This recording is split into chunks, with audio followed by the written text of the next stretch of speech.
Kevin looking, lob to the basket.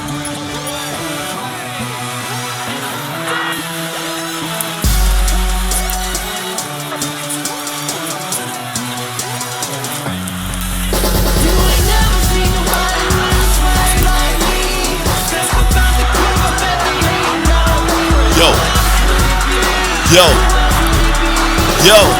whoop, whoop, yo, there's no ball like college basketball, so let's get the dipping wings together and get the boys and girls over, cause it's about to go down in college basketball town. This episode of The Needle is brought to you by D1CoachCorner.com, your source for Division I college basketball. Thank you for tuning in to our 35th episode of The Needle. Again, my name is Jack Williams, owner and operator of D1CoachCorner.com. Your source for college basketball news, rankings, and predictions. D1 Coach Corner is the number one source for college basketball preseason predictions and college basketball coach evaluations. The Needle College Basketball Podcast will bring to you 52 weeks of college basketball talk on topics dealing with Division I college basketball coaches and their teams. In this episode of The Needle, we'll be ranking the Pac-12 conference for the 2019-2020 season. And then we'll get into some college basketball news and our new coach impact segment of the show, which will highlight coaches who have recently taken over a team and has positively impacted that team as a result of him being there. And if you like our show, go subscribe to our iTunes and YouTube channel. Let us continue to be your number one source for preseason college basketball predictions and college basketball coach evaluations. Now, I gotta admit, I felt that there was something wrong with the Pac-12 last season. Most teams in this conference were not very good during the regular season, and there were only 3 teams to make it into the NCAA tournament. D1 Coach Corner had Oregon picked to be Pac-12's regular season title winner, but they struggled in the first half of the season. They lost to Texas Southern at home in pre-conference play. Washington, the Pac-12's title winner, was only a 9th seed in the NCAA tournament, the highest seeding of any Pac-12 team that season. Without Arizona being at the top of the conference, I gotta admit, it was boring as hell to watch this conference. I'm sorry if I offended anybody, but it was. However, I think that this is going to be a totally different season for the Pac-12. More exciting. Arizona should be done with all the distractions that took place last season with all the FBI probe bull. USC and Oregon are stacked this season. Washington has some very good recruits coming in. I truly believe that the number of teams participating in the NCAA tournament from the Pac-12 will double this season. And you got to watch out for teams such as Colorado, who has several players returning from a team that lost to Texas in the quarterfinals of the NIT. Texas won the NIT in 2019. Oregon State also has several players returning from the 2018-2019 season. So watch out for these teams. With that said, here's how we rank the Pac-12 for the 2019-2020 season. Coming in at number 1 are the Arizona Wildcats. Arizona had the 6th best recruiting class in the nation for the 2019-2020 season and the 2nd best in the Pac-12, only behind Oregon. Returning from Arizona will be Chase Jeter, one of the team's top scorers for the 2018-2019 season. Also returning will be frequent starter Daylon Smith. Brandon Williams will miss the 2019-2020 season, according to Stadium's Jeff Goodson. Arizona has 3 top 25 freshmen who have NBA potential, and Coach Miller knows what to do with these type of player. Nico Mannion is a quick point guard who likes to slash to the rim. Combo guard Josh Green may be one of the best floor generals on this team. He is a big guard who can see the floor well, and may I add that he can shoot. Big man Zeke Naji can dominate the paint. And let's not forget graduate transfer Stone Getting, who is experienced and can do a lot of things as a big man. Look for Arizona to return to the top of the Pac-12 this season. My projected starting 5 for this team is Nico Mannion, Daylon Smith, Josh Green, Stone Gettings, and Chase Jeter. Coming in at number 2 are the USC Trojans. USC has a Chris Beard from Texas Tech type of roster this season. The perfect combination of returning starters, high-scoring graduate transfer, and top 55-star recruits. Veterans mixed with quality freshmen.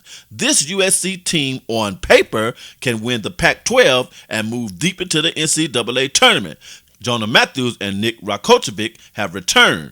Graduate transfers Quentin Atlas and Daniel Otomi were the top performers on their teams prior to graduating. Scoring is going to remain high for this team. Atlas is also a great defender and should help this team improve greatly in defense. Top 50 freshman Isaiah Mobley is a beast in the post. He is also a very good rim protector. He and Quentin Atlas together are going to make this team very dangerous defensively. And don't forget about Onyeka Okongwu. This big guy is dangerous under the rim and is a very good outside shooter. This team is all right dangerous, but I must tell you, I also believe that Coach Andy Enfield is going to have this team playing with a sense of desperation this season, because if he finishes anywhere below a Sweet 16 appearance in the NCAA tournament with this type of team, he can easily find himself on the hot seat just after 7 seasons with the team. The highest this team has ever finished in a tournament was in the second round. My projected starting 5 of this team is Quentin Atlas, Jonah Matthews, Daniel Otomi, Nick Rakocevic, and Isaiah Mobley. Coming in at number 3 are the Oregon Ducks. We were expecting Oregon to win the Pac-12 in 2018-2019, but that didn't happen. However, this team finished in the Sweet 16 in 2019, better than any team in the Pac-12. But just like last season, this team is loaded from top to bottom. All the positions are covered. Returning from the 2018-2019 season will be point guard Peyton Pritchard and forward Francis Okoro. Pritchard is a very good point guard. He can score at will and is a floor general. He averaged 12 points, 3.9 rebounds, and 4.6 assists per game last season. Pritchard will have some help this time from backup JUCO transfer Christopher Duarte and from 4-star freshman Chandler Lawson. Duarte can score at will and is a very good defender. Oregon also has 2 top 50 players on the roster in N'Faly Dante and CJ Walker. Dante is a beast under the rim. He can body his way to the rim and is also a very good rim protector. Walker is a high-flying big man who can slash to the rim. Oregon State is going to be very dangerous in the Pac-12. My projected starting 5 for this team is Peyton Pritchard, Anthony Mathis, Shakur Juiston, Francis Okoro, and N'Faly Dante. Coming in at number 4 are the Washington Huskies. This would be a slightly different Washington team than the one that won the Pac-12 conference title last season.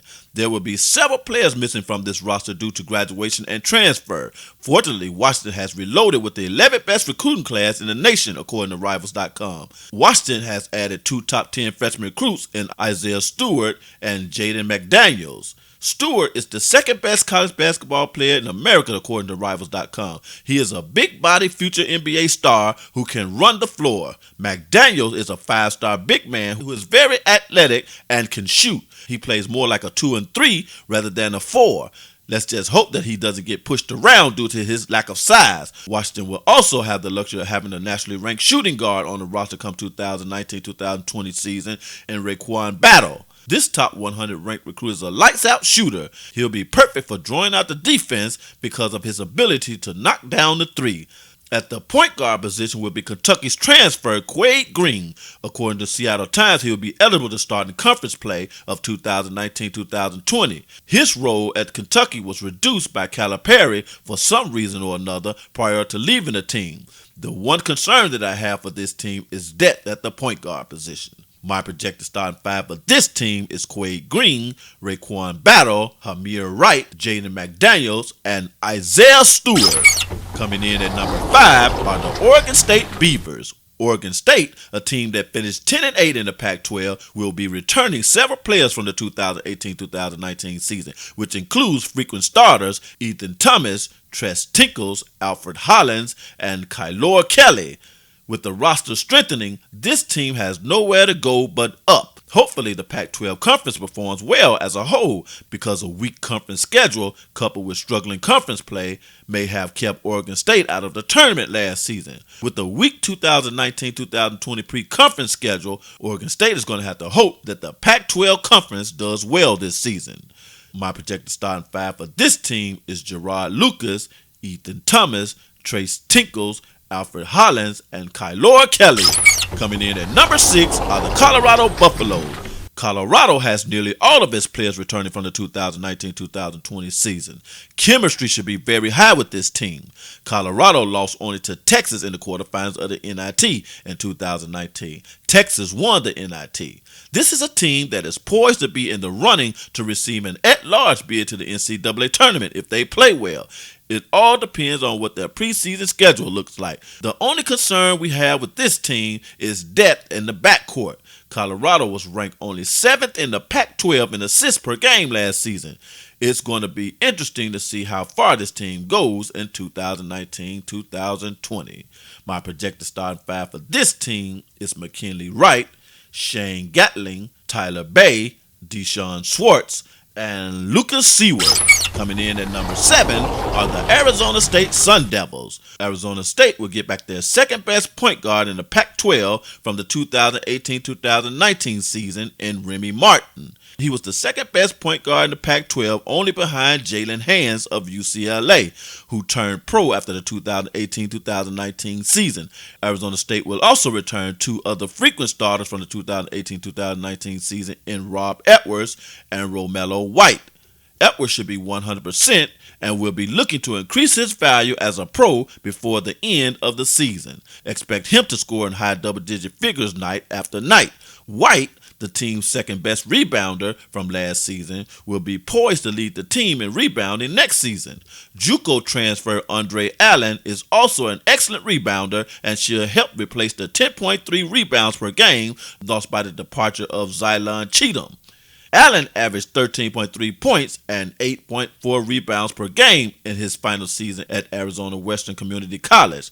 Top 100 freshman Jalen House is a point guard who can defend and is quick to get to the basket. He and JUCO transfer Alonzo Verge are going to help this team improve greatly in assists and in defense. My projected starting five for this team is Remy Martin, Rob Edwards, Alonzo Verge, Romello White, and Andre Allen.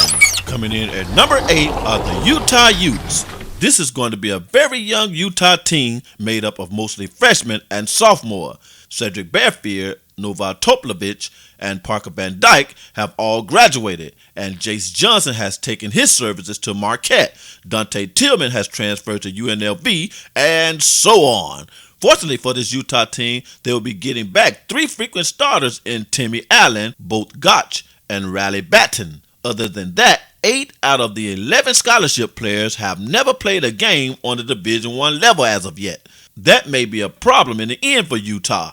However, expect this team to remain a high-scoring team that could move the ball well. My projected starting five for this team is Rylan Jones, Both Gotch, Timmy Allen, Riley Batten, and Matthew Van Coleman. Coming in at number 9 are the Stanford Cardinals. Stanford has 3 frequent starters returning in Bryce Willis, Dejon Davis, and Oscar De Silva. Stanford should look for support players like Jalen Dallaire and Lucas Kasunas to play bigger roles on the team. Unfortunately, this team may not have enough depth to compete for the top of the Pac-12. My projected starting five for this team is Bryce Willis, Dejon Davis, Oscar De Silva, Jayden Dallaire, and Lucas Kasunas. Coming in at number 10 are the UCLA Bruins. This is a young UCLA team with a new head coach. There are only 2 seniors on this team, with the rest being mostly freshmen and sophomores. Just like Washington, the concern that I have with this team is depth at the point guard position.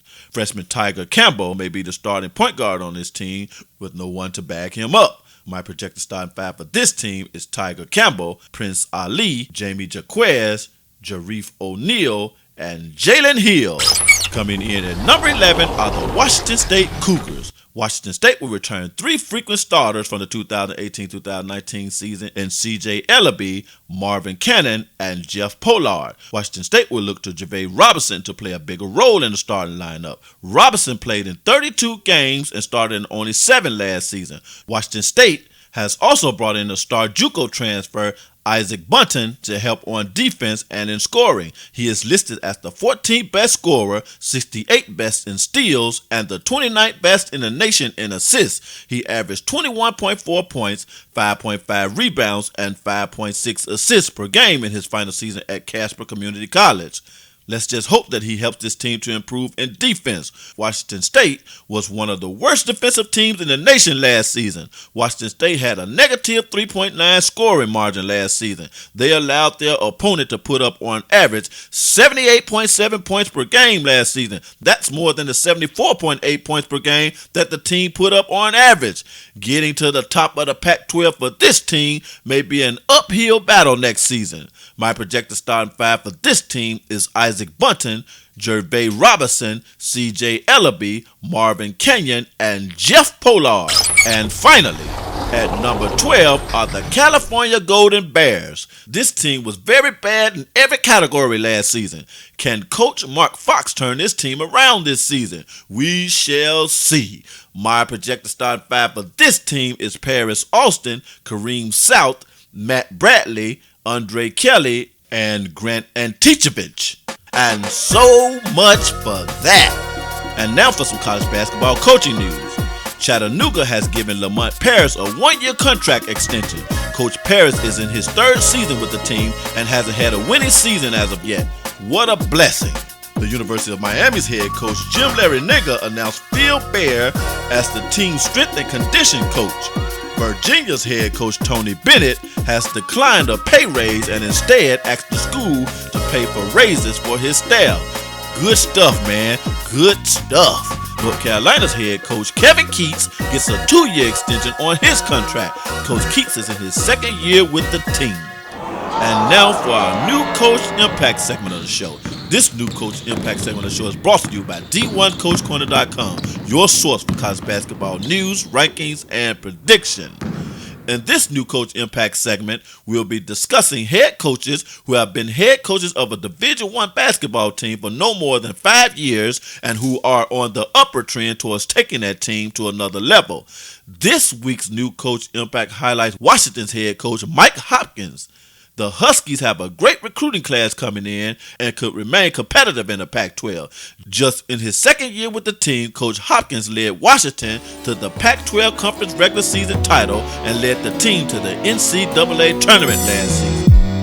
And that concludes our show for this week. Join us next week at the same time and channel for a new episode. We'll be happy to take on your questions and comments on our Twitter for our next episode. Our Twitter handle is at D1CoachCorner. That is at D1CoachCorner. See you next week.